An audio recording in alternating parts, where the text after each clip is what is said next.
A diferencia de la litografía tradicional que se realiza en piedra o de las técnicas que se trabajan sobre aluminio, los materiales más sencillos para trabajar esta técnica sobre madera los vamos a ir viendo a continuación.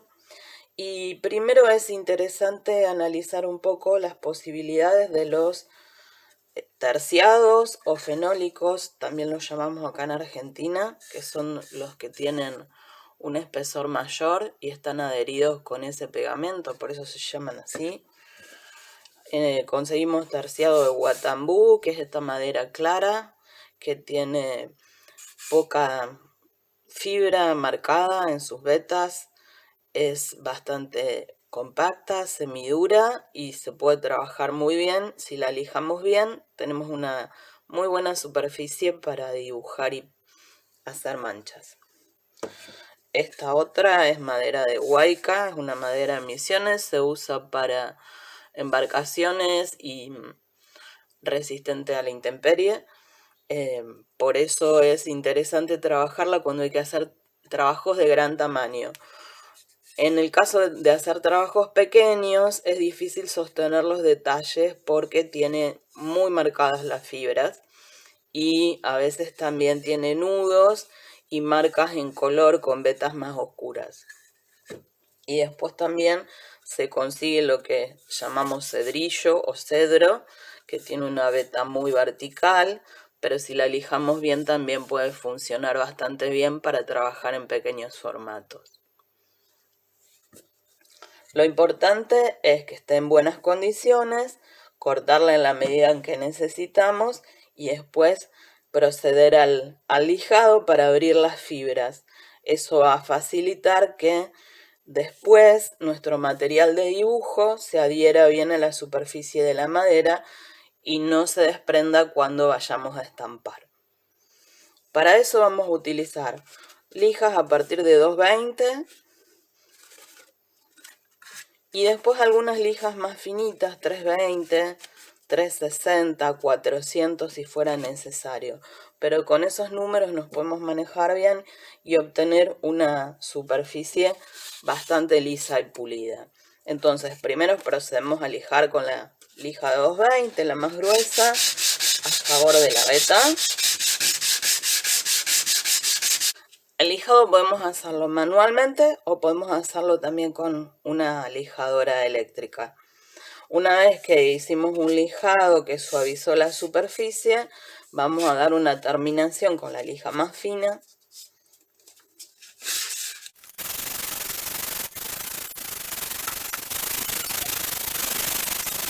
El movimiento en contraveta nos puede servir para terminar de alisar la superficie, pero siempre finalizamos con un lijado a favor de la veta.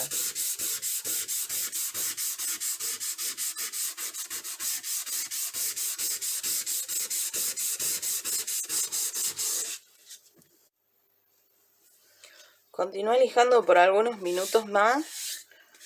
Vamos a reconocer la superficie al tacto cuando pasemos la mano y la sentimos lisa y suave. Depende del tipo de madera, vamos a obtener también distintas superficies, por eso es interesante experimentar con las que podamos conseguir.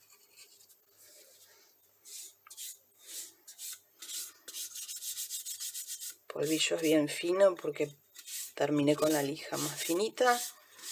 Vamos a limpiar bien la plancha con un trapo limpio para poder después hacer nuestro dibujo. En el caso de que la madera tenga imperfecciones, rasgados en los bordes, algún nudo o zonas donde la plancha está desnivelada, tenemos que incorporar todos esos elementos a la imagen. Por eso es importante que si ya tenemos pensada la imagen, podamos elegir un corte de madera que esté lo más liso y nivelado posible, sin ninguna marcas, sin ninguna incisiones previas que podremos incorporar después. Entonces ahora lo que vamos a hacer es comenzar a trabajar sobre esta superficie que ya está preparada y vamos a dibujar.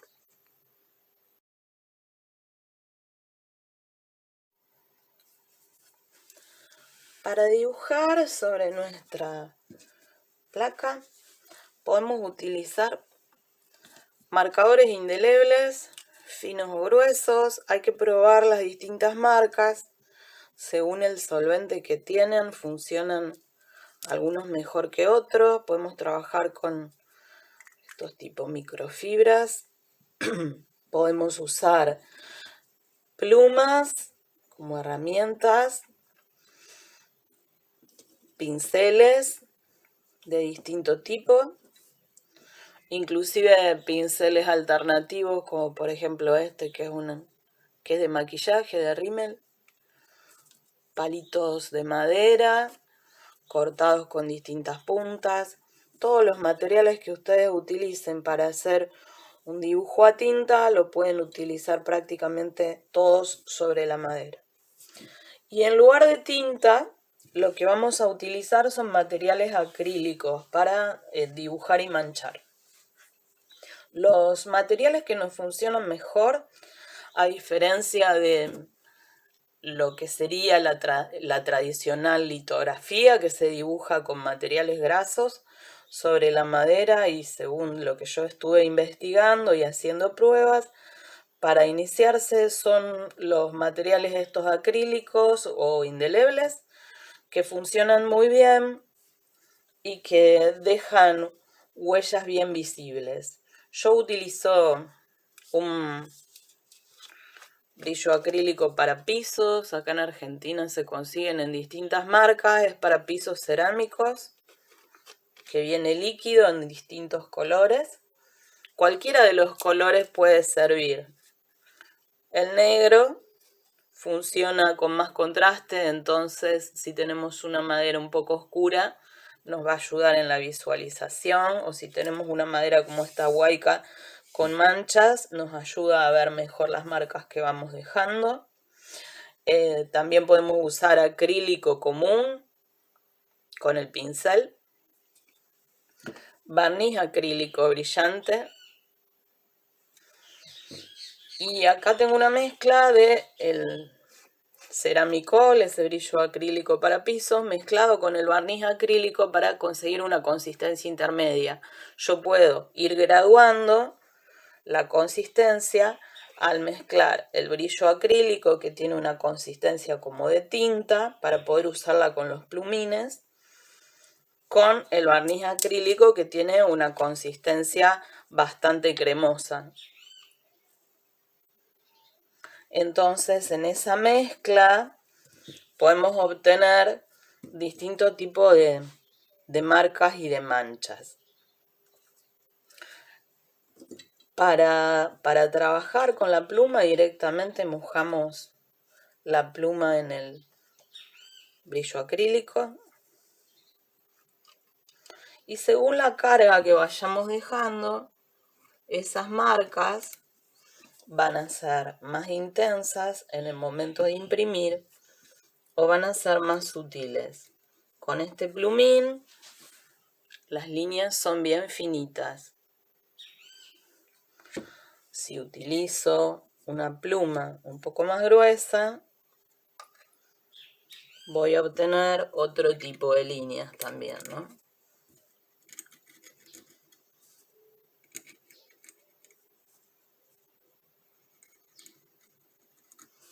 Acá estoy dibujando a contraveta, y fíjense que en algunas zonas el dibujo se abre un poco, porque la veta contribuye a la dispersión de la tinta, como si la placa estuviera levemente mojada. Entonces podemos hacer pruebas con plumines, con pincel. En este caso ahora voy a probar el tener distintos colores del brillo acrílico. Me ayuda también a la hora de ver las consistencias. Fíjense que ahí quedó bastante transparente, el negro me ayuda más a pensar la mancha y la línea, porque este brillo está bastante consistente y cuando yo luego en tinte me va a dar una línea bastante negra. De esa manera puedo ir trabajando, graduando la cantidad de carga que voy poniendo sobre la plancha para obtener después, al imprimir, negros más intensos o algunos grises. Puedo trabajar con tramas y puedo trabajar con pinceladas. En este caso, vamos a hacer una prueba de pinceladas extendidas.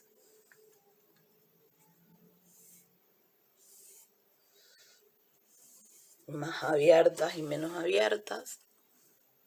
Se ve ahí el brillo. El rojo con el barniz queda bastante transparente, entonces se hace un poco difícil de visualizar. El negro nos ayuda más a ver la marca.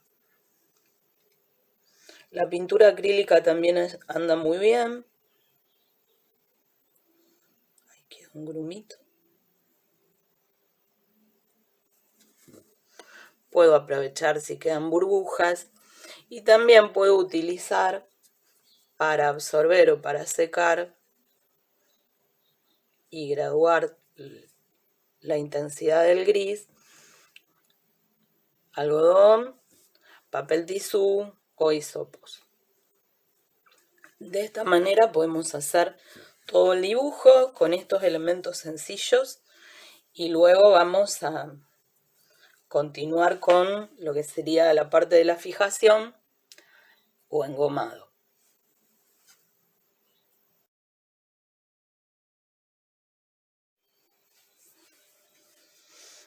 Una vez que el material acrílico que usamos para dibujar y pintar se secó muy bien, vamos a proceder a lo que se llama el engomado, que sería la protección y fijación de lo que dibujamos para después poder levantar esas huellas cuando estampemos y pasemos la tinta gráfica.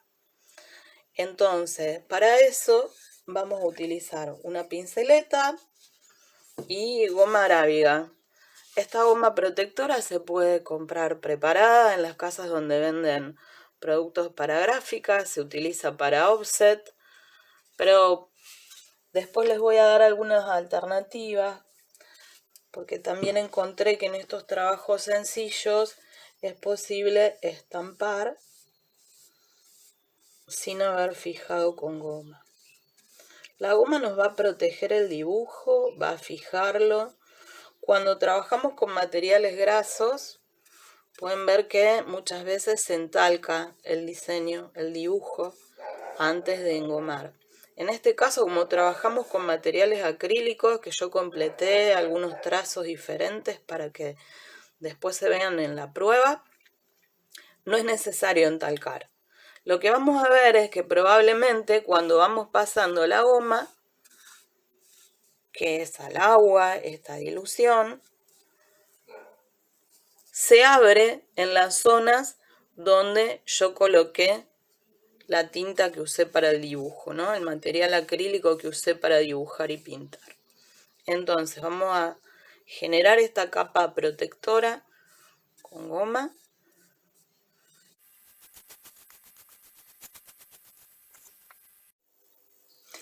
Una vez que terminamos de engomar, vamos a dejar secar muy bien la goma arábiga y al día siguiente, o 12 horas por lo menos de reposo, vamos a poder continuar el trabajo para hacer las impresiones.